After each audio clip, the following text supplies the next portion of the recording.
Hello, I'm Dr. Jeanette Raymond, psychologist, psychotherapist, relationship expert, and author of Now You Want Me, Now You Don't. In this video, I'm going to talk to you about the capacity to love, and it's part 7. And it's focusing on the mature aspects of a loving relationship. And one of the most important aspects is to be able to depend on your partner, to allow yourself to be loved and taken care of without shame or guilt or fear that you're going to be taken advantage of, and so on. So if you can't do that, if you're always kind of pulling away or not believing that your partner is genuine and feeling like they have ulterior motives, or that they're wanting to harm you in some way, then of course you're not going to allow that. You're going to be more taking care of yourself psychologically, emotionally, and socially. And that's going to make it really hard for the relationship to feel solid and mature as it grows and ages with you. So let's give you a couple of examples. So a client that I'd worked with for many years was newly married, and he longed for his wife to take care of him in the way of seeing what he felt, being interested in his needs, and showing a desire to be with him, to comfort him and soothe him and understand him from his point of view. And of course, every time she tried to do it, he always felt that she wanted something in return. That it wasn't really about him, it was more about her feeling good as a wife. At other times, he would imagine that his wife was pretending to be nice and, making him feel good by making him certain kinds of food, or offering to do some task for him that was kind of his duty around the house, that he would have to pay for it later on. He often said, I don't want her to do anything because I'm going to have to pay for it. She's going to take it all back and make me do things to pay her back. So it doesn't feel good. It doesn't feel like being taken care of. And of course, women have this, many women that I see in my client population also have these fears. They're longing for the connection, the love, the care, to be unconditional, to be soothing, to be affirming and validating, but they're terribly scared about the way that it comes. So a young woman that I worked with, she was only 21 and living with her mom. She longed for all this that I just described, but she always had been growing up the one taking care of her mother, because her mother had been busy taking care of an older daughter who was troublesome. So my client had missed out, and she'd always been the caregiver. So when the older daughter left home, she was now wanting it to be her turn to be loved and taken care of and be dependent on her mom for emotional comfort, company, validation, affirmation, permission, all those things that make you feel good. But each time her mom tried to offer it, my client would get very anxious, and she'd start feeling extremely guilty because she'd grown up being the caretaker, and she felt guilty now that she still wasn't taking care of her mom, that her mom was now trying to take care of her, so she wouldn't accept it. And they had lots of disharmony, tension, and conflict in their connection, until I started to point this out and get them to come from different directions.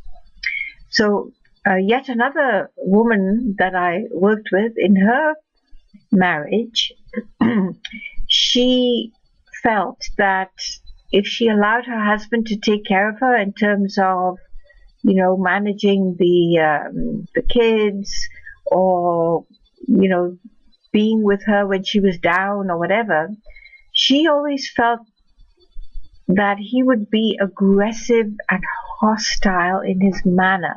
She imagined that he'd be, wanting her to obey his every command in return for being there and giving up something, that he was sacrificing something for her. So she better watch out, and it would feel aggressive and hostile. It wouldn't feel loving and caring and soothing.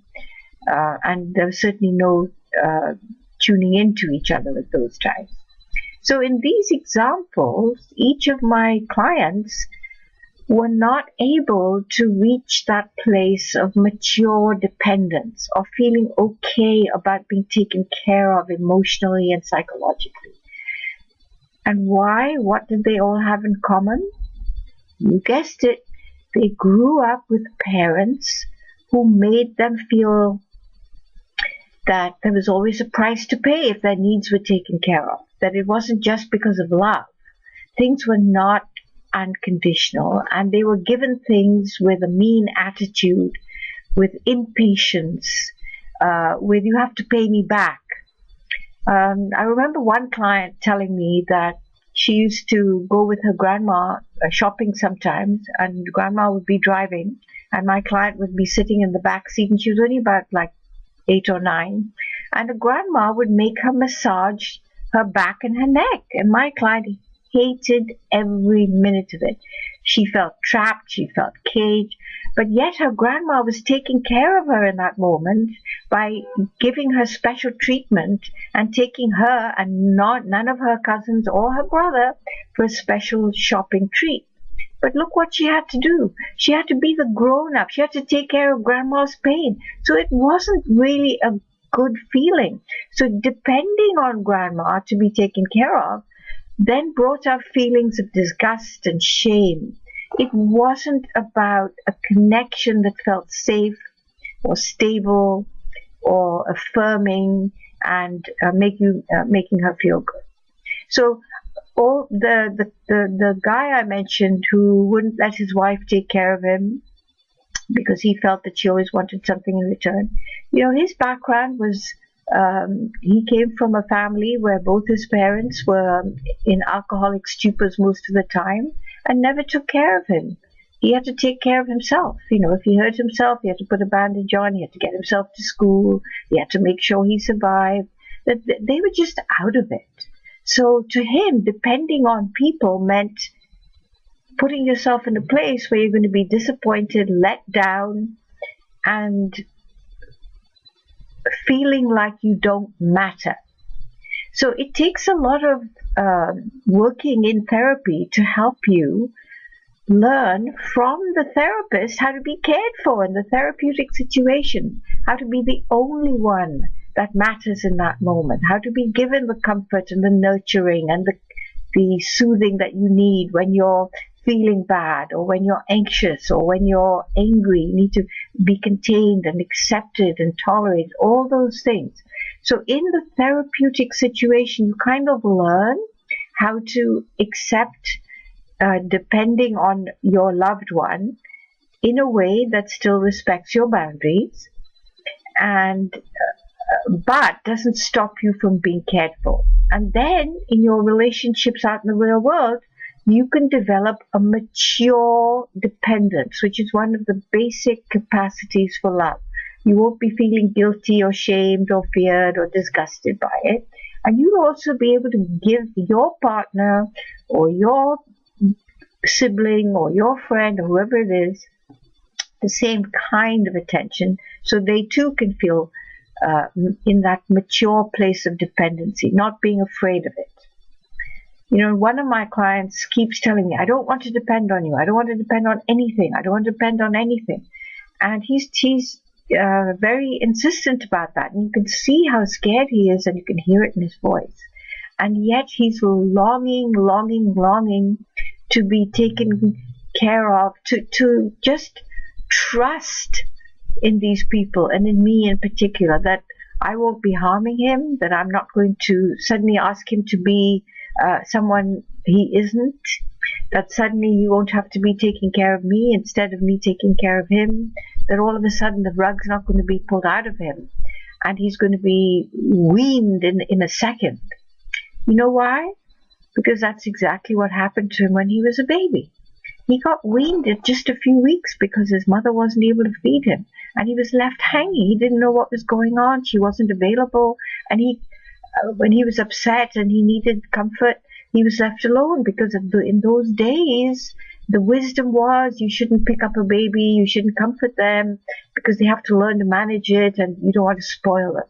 And so he developed this fear of having his needs met, and it's ruined all his relationships in his adult life, and particularly with his wife, because he experienced any time she tries to care for him as something dangerous. Because when he was little, his mother would come to him and try to take care of him, but in an anxious way. Like she didn't really want to be with him. She felt she had to. And of course, you don't feel cared for. If you feel somebody's doing it because they're forced to, or it's a duty or an obligation, then it doesn't feel loving. It doesn't feel safe. It doesn't feel inviting at all.